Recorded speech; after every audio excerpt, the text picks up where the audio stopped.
ఇప్పుడు అయ్యప్ప గురించి మనం మాట్లాడుకుంటే ఇప్పుడు పోనీ వావర స్వామి అనేటటువంటి అది ఎవరైనప్పటికీ ఆయన ఒక మతానికి, ఏ మతానికి, ముస్లిం మతానికి చెందినటువంటి వారు. సరే, భారతదేశంలో ముస్లిం మతం అసలు ఎప్పుడు వచ్చింది? ఎన్ని సంవత్సరాల క్రితం వచ్చింది? అసలు అయ్యప్ప ఎప్పటివాడు? అయ్యప్పకి ఇప్పుడు వచ్చినటువంటి ఇది ఈ 1500, 1600 సంవత్సరాల క్రితం వచ్చినటువంటి ఈ ముస్లిం మతంలోని ఒక వ్యక్తికి ఏ రకంగా రిలేషను, ఏ రకంగా స్నేహితులు అవుతారు వాళ్ళు? ఇదొకటి. రెండవది, అదే ఆ వాబర్ ఆ దర్గాకి వెళ్ళినప్పుడు, లోపలికి వెళ్ళినప్పుడు అక్కడ కూర్చునే వ్యక్తులు కూడా వాళ్ళే ఉంటారు. వాళ్ళెవరు కూడా స్వామియే శరణమయ్యప్ప అని నువ్వు ఒక శరణం చదువుతున్నప్పుడు వాళ్ళు ఎవరు కూడా శరణమయ్యప్ప అనరు.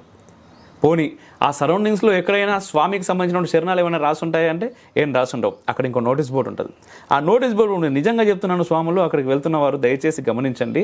ఆ బోర్డు పైన ఏముంటుంది అంటే సుప్రీం మొత్తం ఒకడే దేవుడు అని ఉంటుంది. మరి ఆ దేవుడు ఎవరు? మీరు ఒకసారి ఆ దర్గాలోకి లోపలికి ఎంటర్ అయినప్పుడు మీరు దేన్ని నమ్మితే లోపలికి వెళ్తున్నారు అనేది కూడా ఒకసారి స్వాములందరూ కూడా ఆలోచించుకోవాలి. స్వాములు ఏం ఆలోచించారు? స్వాములకు వెళ్ళ అవసరం లేదు. భక్తి అనేది ఒక పరిపూర్ణమైన విద్వత్తు శిఖామణి. మేము చదివిన మా అనుభవం, భక్తి వల్ల మానవ జన్మ పరిపూర్ణం కావాలి, వెలితి ఉండకూడదు. మనిషి జన్మ పరిపూర్ణం కావాలి, వెలితి ఉండకూడదు.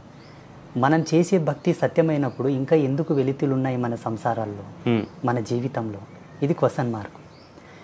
ఇక్కడ సాక్షాత్తు పరంజ్యోతి స్వరూపుడైనటువంటి అయ్యప్ప తీర్చలేనిది ఆ దర్గాలో మీకేం దొరుకుతుంది అని ఒకటి ప్రశ్న. పోనీ దొరుకుతుంది, వెళ్తారు. శాస్త్రీయత ఏమని ఉన్నదా?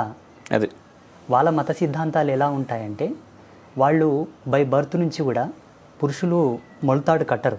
అవును.